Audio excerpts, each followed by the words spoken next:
Tonight, in part 3 of our Ohio Investigate series, Short-Term Rental Reckoning, we take you to Columbus, where demand for short-term rentals looks a lot like it does here in Northeast Ohio. But there is a key difference. You see, several communities in our area have banned short-term rentals. And now an elected official in a Columbus suburb wants to stop cities from putting those bans in place. Rochelle Lean from our sister station in Columbus continues our coverage tonight.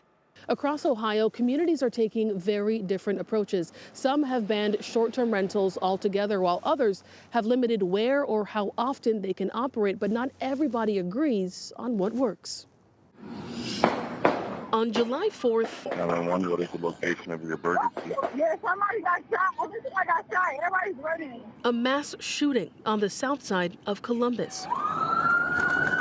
An eyewitness told us it happened at a house party held at this short-term rental. It was a lot of folks in there, and everybody was having fun until the wrong crowd showed up and everything just literally went left. Columbus police say 6 people were shot that night.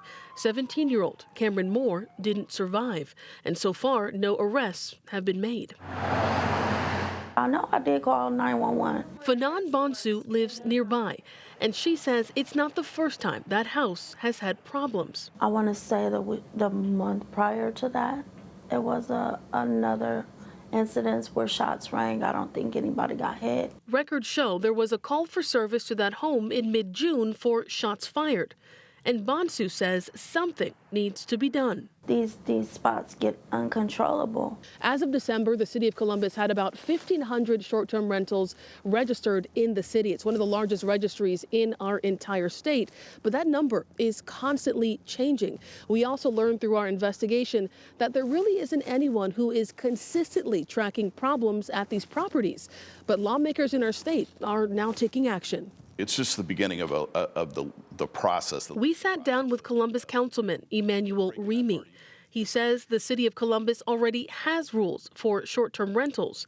For example, they can revoke your permit if you're caught committing certain crimes or if there are too many police calls to your property in a year. But after the mass shooting, Remy says there needs to be changes to that policy right now. One of those tools is through our police having a trespass authorization form. So that gives them the authority to go onto a property when there is an incident. And he also wants to make it easier for neighbors to report concerns. State Senator Andrew Brenner has proposed legislation to keep short-term rentals from being banned in our state. This is not anti-regulation, right? Yeah, this is, again, health, safety, and welfare and nuisance. So if a property, any property becomes a nuisance, local ordinances and so forth can still cover that. If passed as is, Senate Bill 104 would grandfather in existing bans and adjust how short-term rentals are taxed. But so far, it's been met with mixed feelings from those impacted by this issue. And in the end, what Bonsu and others say they hope to see are changes that will hold problem property owners accountable. So if it's your house, your rules, then you're responsible. We've tried contacting the owner of this property where that mass shooting happened several times, but we still have not heard back. The city of Columbus has confirmed to us that they currently don't have an active short-term rental permit, but not because of the mass shooting. It's because they have not finished their application to renew their permit. Reporting for Ohio Investigates, I'm Rochelle Lean. You can scan the QR code to watch the full series Short-Term Rental Reckoning on WKYC Plus or download the free app on your smart TV. You'll also find reaction from local leaders and more exclusive investigative content.